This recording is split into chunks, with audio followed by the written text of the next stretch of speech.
Hello YouTube, Sidekick here in my trusty F-86 Sabre on pause at the moment. Today we're going to fly a mission where we actually employ some weapons. We're going to do some target practice on some Tu-95 bears who are down to the left in front of us. We'll see them in a minute when we unpause.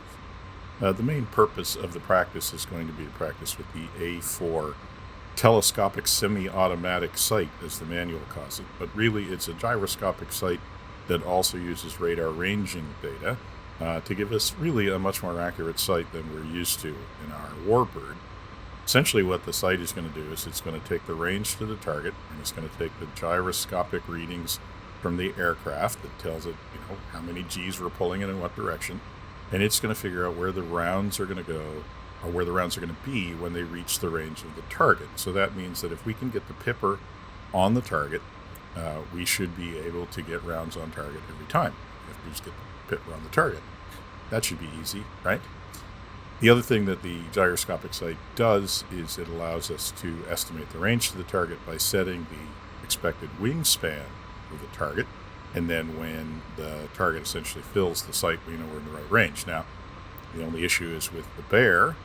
The wingspan of the bear is 165 feet. The maximum range setting on the sight is 120 feet. So we'll probably use the distance between the outer engines as the range that we want filling the sight to know that we're in range. So the other thing that we want to take a look at is make sure that we notice this little red light here, which will come on when we have a valid target.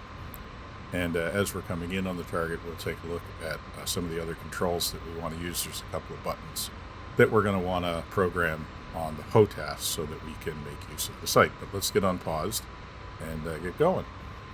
Okay, so you can see our targets have showed up on the left-hand side of the windscreen there.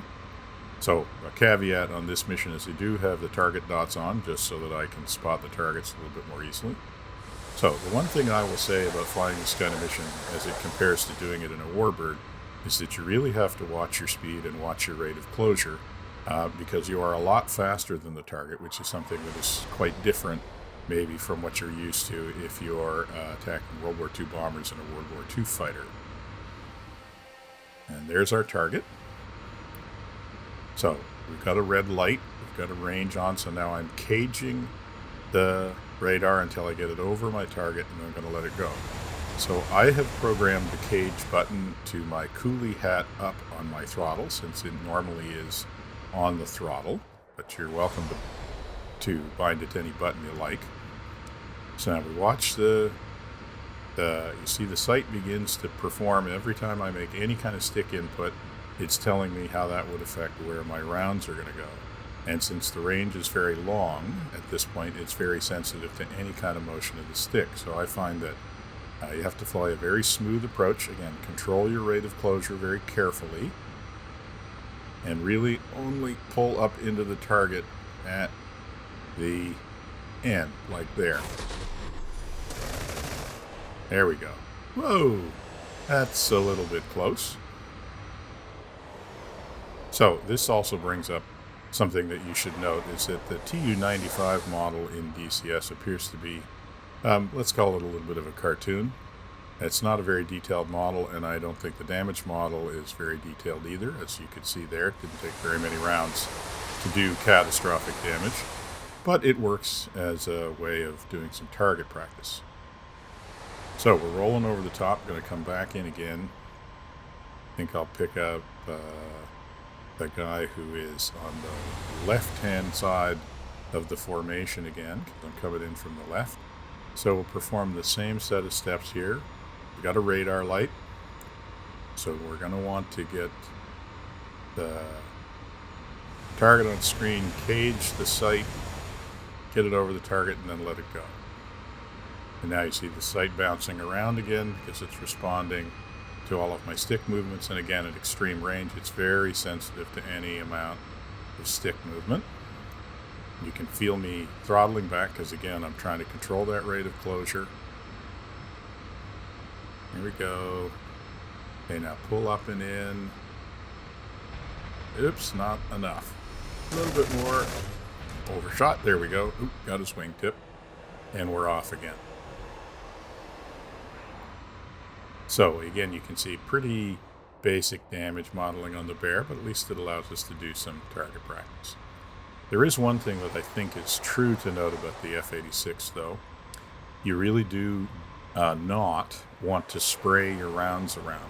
Since you're using 50 cals, what you have is really fairly low caliber, but fairly high rate of fire. So you want to concentrate that fire in a single area as much as you can. So you really want to do straight passes where you concentrate your fire on a single area of the enemy aircraft, because that's how you're going to do a lot of damage. You don't have the luxury of having high caliber rounds where you want to spread them around to try and do more damage. Okay, now this time we're not getting a radar light. This seems to happen occasionally. We'll just have to do things the old-fashioned way. With a target this big, it's not really that much of an issue. Once again, just pulling in, keeping that rate of closure under control. Oops. Yeah, this is not what I meant by not spraying your bullets around. That's better. Yep, got the outboard engine. And we're off and up again. One more target to go, which is a good thing, because the other thing is the F-86F does not come amply supplied with ammunition. We may not even get the fourth bomber if I'm not accurate enough, because I'm guessing we're probably at least 3/4 of the way through the ammunition supply. Let's get lined up on number 4 here. Okay, we do have a radar light. We'll try and sneak in behind him. Yeah, we're getting some damage, but not enough to convince him to cease and desist, so we better go up and have another pass. Looks like we did a pretty good job on his tail.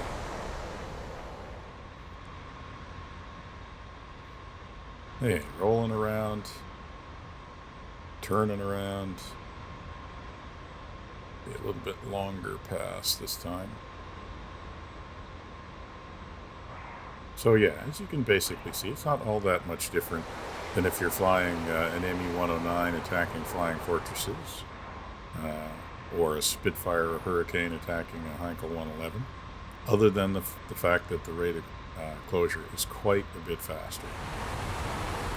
So you can pop higher and you can start from farther behind, but you really do want to make sure that you keep that rate of closure down, otherwise you just fly by the target before you even have a chance to shoot at it.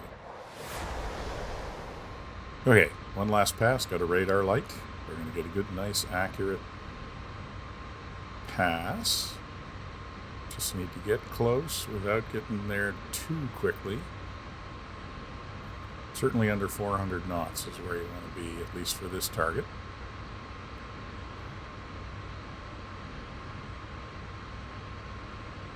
And almost there.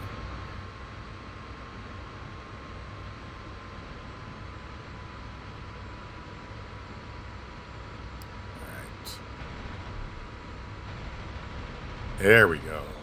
That's what I'm talking about. All right, up and away.